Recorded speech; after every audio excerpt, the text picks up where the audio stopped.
Sir जी, खूबसूरती क्या चीज़ है? हमें कोई भी चीज़ ज़्यादा देर तक खूबसूरत नहीं लगती। हमें कोई अच्छी बिल्डिंग बनाई है, कोई अच्छा घर बनाया है, कोई ज़्यादा देर तक मज़ा नहीं देता। कोई अच्छा मोबाइल है, अच्छी गाड़ी ली है, शुरू शुरू में बहुत अच्छा लगता है कि यार वाह क्या चीज़ ले रही है, क्या खूबसूरत चीज़ है। कुछ टाइम के बाद फिर वो ऐसी जैसे पुरानी चीज़। और ये जो चीज़ है नेचर हमारे आसपास, ये जब भी बंदा देखे तो ऐसा लगता है जैसे एक फ्रेशनेस सी फील होती है, नयापन आता है इसको देखने पे। अब ये नहीं पता कि मुकामी लोगों के साथ भी ऐसा होता है, बट हम लोग तो कभी कभी आते हैं, शायद हमें ये देख के लगता है कि ये एक्चुअल आपको खूबसूरती है। आपको खूबसूरती हमेशा नजर आती है। सवाल यह है कि आपको, अगर आपको तो आप हो तो हर चीज हर वक्त खूबसूरत लगनी चाहिए। You are always new. और ये बात थ्योरेटिकल नहीं, साइंटिफिक बेस रखती है। जब मैं कहता हूं ना कि आप हो तो उसे तो खूबसूरत लगेगा, इंगेजिंग लगेगा। अगर आप कहते हो कि मैं माइंड हूं, अगर आप ईगो हो, पर्सनैलिटी हो, तो आप बोर होंगे। ये आपने अपनी जिंदगी का तजर्बा करके देख रखा हुआ है। तो जो रियल आप हो ना, उसे तो हर वक्त, हर कहीं, हर जगह पे खूबसूरती नजर आएगी। साइंटिफिकली स्पीकिंग, जिन खुलियों को लेकर आप आज बैठे हैं और अपनी बॉडी कह रहे हैं, कल और आज में इनमें फर्क आ चुका है। कितने खुलिये मरे हैं, कितने खुलिये बने हैं, थोड़ी साइंस जानने वाला बंदा भी जानता है। कल जो आप माइंड की सतह पर थे, आज वो नहीं हो।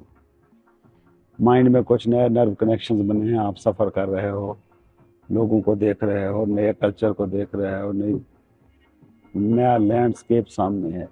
माइंड इंप्रेशंस ऐड हो गए हैं आप में, आपका माइंड कुछ और बन चुका है। जिंदगी की सतह पर तो आप हर वक्त नए हो। अब आपकी स्टोरी है माइंड में, ये मैं हूँ और ये मेरा दिमाग है, और ये मंजर देख रहा है, मेरी बॉडी इस मंजर को फील कर रही है, इस पूरे मंजर में घूम रही है। ये स्टोरी बोर हो सकती है। ये बिल्कुल फिल्म की स्टोरी की तरह होती है कि उसमें कुछ थ्रिलिंग सीन होते हैं जो आपको एंगेजिंग लगते हैं।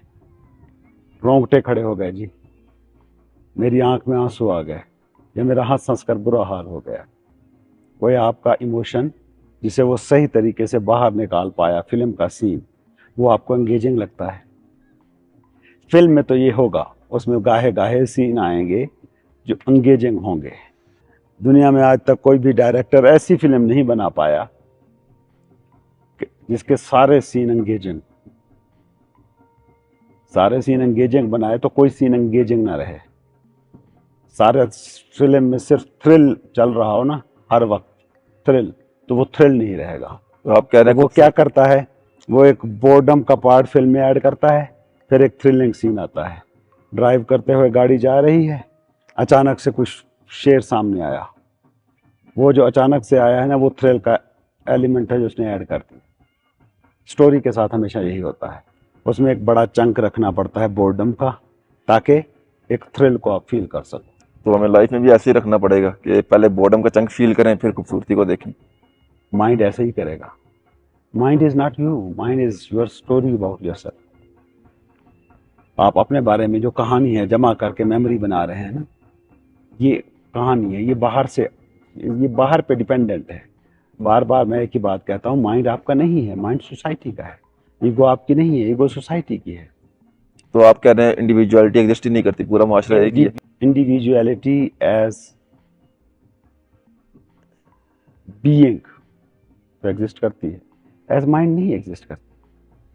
आप वो जबान बोलने पर मजबूर हो जिस जबान के बोलने वाले लोगों में आप पैदा हुए हो। ठीक है ना? मोरल वैल्यूज, जो आपकी ट्रेडिशन, रसूम रिवाज, जिस तरीके से आप बिहेव करते हो, एक दूसरे के साथ डील करते हो, सारे का सारा सोसाइटी आपको सिखाती है। अगर तो वही आप हो तो आप कैसे हुए? वो तो सोसाइटी हुई। But on personal level, on space level, conscious level, आप इंडिविजुअल हो हमेशा से। और एक ऐसा इंडिविजुअल जो पूरे कुल का लिविंग हिस्सा है, ऐसा ड्रॉप जो इंडिविजुअल होने के बावजूद इंडिविजुअल नहीं है। उसे आप मतलब वननेस वो कहते कुल हैं। का हिस्सा है। आपकी बॉडी जो है इसमें सारे सेल इंडिविजुअल्स हैं ना।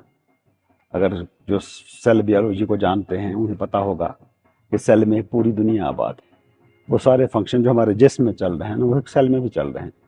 एनर्जी वहाँ भी प्रोड्यूस हो रही है, वहाँ भी दिल धड़क रहा है न्यूक्लियस के तौर पर, वहाँ भी जल्द की तरह एक मेम्ब्रेन मौजूद है। माइटोकॉन्ड्रियाज हैं जो एनर्जी के हब हैं, एनर्जी को पैदा कर रहे हैं वो सेल को जिंदा रखने के लिए। वो सेल इंडिविजुअल है, लेकिन मैं अगर आपको देखूं तो इंडिविजुअलिटी नहीं है, वो कुल का हिस्सा है। उसका पर्सनल एक्सपीरियंस क्या है? इंडिविजुअलिटी का। लेकिन आपकी नज़र से, दूसरे की नज़र से देखा तो इंडिविजुअलिटी ख़त्म, एक कुल। जैसे आप बतौर सेल इस कायनात का हिस्सा हो, एक सेल के तौर पर, ये जो आपका अंदर इंडिविजुअल पार्ट है ना, ये तो उस खूबसूरती को जानता है। आप कभी सुबह सुबह उठे ना, फर्ज करें ऐसी जगहों पे आपकी रात गुजरती है, आप सुबह उठे, आपने इर्द गिर्द का मंजर देखा एंड यू फील वाओ। उसके बाद आप उठे, जागे, मसाइल देखे, चेकआउट करना है, चेक इन करना है, दूसरी लोकेशन पे जाना है, सफ़र, गाड़ी में पेट्रोल है कि नहीं है, वो सारी चीज़ें जब मतलब माइंड की दुनिया शुरू हो गई, फिर आपको वो नज़र नहीं आ रहा, वही मंजर है, हालांकि सारे का सारा मंजर अब आप नज़र नहीं आ रहा। जैसे आपने कहा ना कि ये जो हुस्न आप इस वक्त महसूस कर रहे हो, क्या ये मकामी लोग भी यहाँ ऐसे ही महसूस करते होंगे? अगर हम अपनी ईगो को देखें, अपनी पर्सनैलिटीज़ को देखें, तो गालिब इम्कान यही है कि नहीं। और उसके वाज़े इशारे हमें मिलते हैं कि यहाँ के लड़कियों से जितनी से बात हुई, जितनों से आप पूछें, कोई बाहर जाना चाहता है, कोई कराची, लाहौर, इस्लामाबाद जाना चाहता है। आप लोग इस मंजर को देखते तो आप कहते यहाँ रहना चाहिए, वहाँ हम क्या कर रहे हैं? और आप कुछ अरसा यहाँ रह के देख लो, वैसे बन जाओगे आप भी। वैसे ही बन जाओगे, फिर भागोगे। तो जो ब्यूटी फील करने वाला पॉइंट है ना, वो आपके अंदर मौजूद है। माइंड ऑपोजिट में माइंड क्यों जीता है? इसको ऑपोजिट चीजें की पसंद आती हैं, मतलब एक जगह पर रहता है, उसको वो चीज पसंद नहीं आती, थोड़ी देर बाद फिर कहीं और जाना चाहता है। ये माइंड के काम करने का तरीका है। माइंड समझेगा कैसे किसी चीज को? आप किसी चीज को वाइट कैसे कह सकते हो अगर दुनिया में ब्लैक कलर ही नहीं है? आप किसी भी शख्स को सच्चा कैसे कह सकते हो अगर दुनिया में एक भी झूठा कभी पैदा ही ना हुआ हो? माइंड चीजों को समझता, क्योंकि बाहर है ना, तो इसे पॉइंटर बनाने पड़ते हैं ना। सहरा में सफर करें ना, तो सहरा के सफर में चूंकि रास्ते होते नहीं, तो आप निशान लगाते हो। यहाँ ये झाड़ी खड़ी थी, यहाँ 3 झाड़ियाँ खड़ी हैं, यहाँ ये पत्थर पड़ा हुआ है। रात में सितारों को देखते हैं, या रात में सितारों को देखते हैं, निशानियाँ बनाते हो। ये माइंड के लिए इंडिकेटर्स हैं, निशानियाँ हैं। वो अपोजिट की जबान में सोचता है। आप जैसे ही हुस्न को सोचते हो ना, आप पहले सोच चुके हो बदसूरती को। बदसूरती का कंसेप्ट आपके पास ना होता तो इस मंजर को खूबसूरत कहने की कोई रीजन नहीं बनती। आपके शहर का मंजर भी इतना ही खूबसूरत है।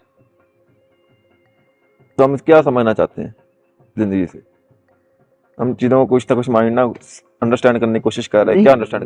मैं तो सिंपल से ये कहता हूँ कि माइंड जो भी काम कर रहा है, वो माइंड आपकी जो सर्वाइवल की इंस्टिंक्ट है ना, उसकी टूल किट में अहम तरीन टूल है। आपको स्कीमें बना के देगा, कैसे महफूज रहो, सिक्योर रहो, गर्मी से बचना कैसे है, सर्दी से बचना कैसे है, बारिशों से कैसे बचना है, घर कैसे बनाना है, सड़कें कैसे बनानी है, मूवमेंट और मवासलात को कैसे मेंटेन रखना है। वो आपके सर्वाइवल को मुमकिन बना रहा है। टूल किट के तौर पर बहुत अहम टूल है वो आपके पास। लेकिन आप क्या सिर्फ ये माइंड हो? ये बेसिक सवाल है ना। एक चीज जो आप नहीं थे और आपको बाद में माशरे ने जमा करके दी, और जो चीज दी गई उसी को अपना आप समझ रहे हो, अपनी समझ पे सवाल उठाओ ना। जैसे ही जब मज़ाहिब इबादत की बात करते हैं या मेडिटेशन की बात होती है, उसका बेसिक मकसद यही है। मिसाल के तौर पर मेडिटेशन क्या है? पिछले दिनों मैं एक शख्स की वीडियो देख रहा था, मेडिटेशन की अच्छी खासी उसने तनकीद की मेडिटेशन पर ना, कैसे आप डल हो जाते हो, माइंड काम करना ख़त्म हो जाता है, और इस तरह के बहुत सारे इल्ज़ाम से भरी हुई वीडियो थी। अब मुझे समझ नहीं आ रही कि वो बंदा क्या कह रहा है। मेडिटेशन, मैं क्या कहता हूँ, मेडिटेशन क्या है? आप बैठे हैं और थॉट्स चल रहे हैं, आप थॉट्स को देख रहे हैं। थॉट्स को देखने की बात क्यों कर रहा हूँ? क्योंकि आप इक्वेट कर चुके हैं खुद को थॉट्स के साथ। आपके अंदर दुखी थॉट्स चल रहे हैं, आप कह रहे हो कि मैं दुखी हूँ। हालांकि दिमाग के भी एक हिस्से में कुछ थॉट्स हैं जो चल रहे हैं, उसका आपसे कोई लेना देना नहीं है। दिल की धड़कन पे कोई फ़र्क नहीं पड़ रहा, सांस लेने पे कोई फ़र्क नहीं पड़ रहा, आपके अंदर आप जिन खुलियों से मिलकर बने हैं उनकी फंक्शनिंग पे कोई फ़र्क नहीं पड़ रहा, वो स्मूथली काम कर कुछ रहे खुलियां जो कह रहे हैं कि भाई तुम दुखी हो। हैं। कुछ खुलिए नहीं, नर्व कनेक्शन जिन्हें आप कहते हो ना, हम्म। नर्व कनेक्शन, जहाँ थॉट्स उभर रहे हैं आपकी कंडीशनिंग के ज़रिए न्यूरॉन्स से। आपके। हाँ, वो आपको बता रहे हैं कि आप दुखी हो। अदरवाइज उस दुख का आपकी बॉडी से क्या ताल्लुक है, और उस रूह से क्या ताल्लुक है, उस स्पेस से क्या ताल्लुक है जो स्पेस आपके इस जिस्म को जिंदा रख रही है। तो माइंड खूबसूरती को देख नहीं सकता, ये अल्टीमेट बात है। Mind as a thought. लाजमी बात है, जब हम माइंड कह रहे हैं, थॉट प्रोसेस, हम ब्रेन की बात ही नहीं कर रहे हैं। ब्रेन तो लिविंग पार्ट है जो आपकी बॉडी का हिस्सा है ना। माइंड की बात कर रहे हैं, the intellectual part of you, यहाँ थिंकिंग हर वक्त चल रही और बगैर किसी वक्फे के चल रही। अच्छा, माइंड खूबसूरती को नहीं देख सकता, इसकी वजह क्या है? हम पहले बात कर आए हैं कि माइंड खूबसूरती लफ्ज तराशते ही ना बदसूरती तख्लीक कर देता है। वो किसी बदसूरती के मुकाबले में रखकर, यानी कि उसको मुकद्दम रखा ना, किसी चीज के मुकाबले में रखकर किसी चीज को डिफाइन कर रहे हैं, तो जिस चीज को रखा गया है मुकाबले पर, वो पहले आई ना दिमाग में। तो आपने बदसूरती को पहले सोचा, किसी मंजर को खूबसूरत कहते हुए बदसूरती को आपने पहले सोचा है। नेचर को मैं खूबसूरत कह रहा हूँ तो शहर के मुकाबले में कह रहा हूँ कि हाँ, बदसूरत क्योंकि है। आप एक सर्टन माहौल में रहते हैं शहर में, जिसको आप बदसूरत समझकर इसको खूबसूरत कह रहे हैं। एक शख्स है जो सोया हुआ है, उसके लिए दोनों मंजर एक जैसे हैं, क्या फर्क पड़ रहा है? दोनों से बराबर किस्म की ऑक्सीजन मिल रही है, बराबर किस्म का वो इकोसिस्टम मिल रहा है जिसमें उसका ये मैकेनिज्म जिंदा रह रहा है। उसके लिए कोई फर्क नहीं है, वो उसके खुलिए के लिए हर जगह खूबसूरत है। तो बतौर रियल यू, हुस्न हर वक्त और हर जगह है। बतौर माइंड, ये माइंड के काम करने का तरीका है, और माइंड की तैयार करदा ईगो का यही मैकेनिज्म है। ईगो है,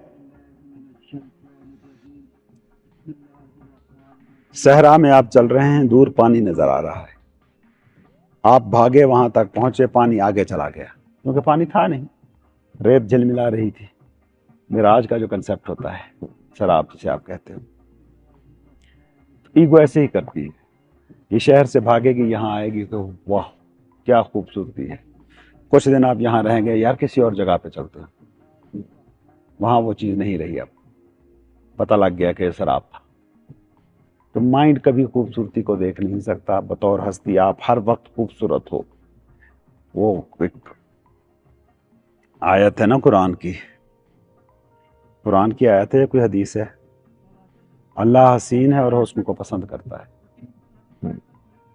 तो उस अल्लाह की रिप्रेजेंटेशन है आप में, एज अ रूह, है ना कंसेप्ट इस्लाम में। हाँ जी, तो इस उसने तरह का है। अपनी रूह फूंकी आपके अंदर, हाँ जी। तो उसकी नुमाइंदगी आपके अंदर मौजूद है। तो वो जो खूबसूरती है वो वो किसी हुस्न है बदसूरती और से, हुस्न को पसंद करता है। वो कंपैरिजन के बगैर है, वो वर्ड्स के बिना। कंपैरिजन तो लफ्जों में आते ही कंपैरिजन तो खैर शुरू हो गया ना, हम्म। लेकिन आपके अंदर ये पॉइंट हमेशा मौजूद रहता है। जो असल खूबसूरती है उसको बेसिकली आप नाम ही नहीं देते, नाम आते ही वो कंपैरिजन में ढल जाती है और बदसूरती में आपने ढल जब जब खूबसूरती को रियल में फील किया है ना, उस वक्त आप नाम दे ही नहीं पाए, आप स्टन रह जाते हो। एक आग की कैफियत, wow how beautiful it is. जैसे अभी हम आए इस मंजर को देखा, आप चाहें तो ये मंजर इनको दिखा भी सकते हैं जो हमारे लोग सुन रहे हैं। कितना खूबसूरत मंजर, पल भर के लिए तो आपकी थिंकिंग रुकती है, पल भर के लिए जो मंजर आपको कैद करता है, वो उसकी फितरत है, नेचर है। वो थोड़ी देर के लिए, तो वो जो जादुई असर होता है वो आप पर तारी करता है। ये जादुई असर जिस पर तारी हुआ है वो माइंड नहीं है, वो बेसिकली माइंड के खामोश हो जाने का वक्फा है। माइंड कुछ कह नहीं सक पा रहा, इसको नाम नहीं दे पा रहा। थोड़ी देर गौर करते रहोगे, आप लफ्ज़ों के आदी हो, आपके पास बड़ा ख़जाना है लफ्ज़ों का, फिर आप इसको, इस दरख्त को नाम दोगे, ये पीपल का दरख्त है, ये आड़ू का दरख्त है, ये अखरोट का दरख्त है, ये ग्रास है, वो जानवर हैं, और ये ढलाने हैं। तो सारे नाम देते देते इसे नोन के रेल में ले आओ, और उसके बाद में भी ये जगह आपको उतनी ही इंटरेस्टिंग लगे जितनी यहाँ के लोग, मकामी लोग हैं जो इसे रोज़ देखते हैं। आहिस्ता आहिस्ता ये अपना हुस्न खो देगी, माइंड के पास बतौर हुस्न जाएगी, और आहिस्ता आहिस्ता ये हुस्न होता जाएगा। जितने लेबल ऐड करते जाओगे हुस्न मता जाएगा।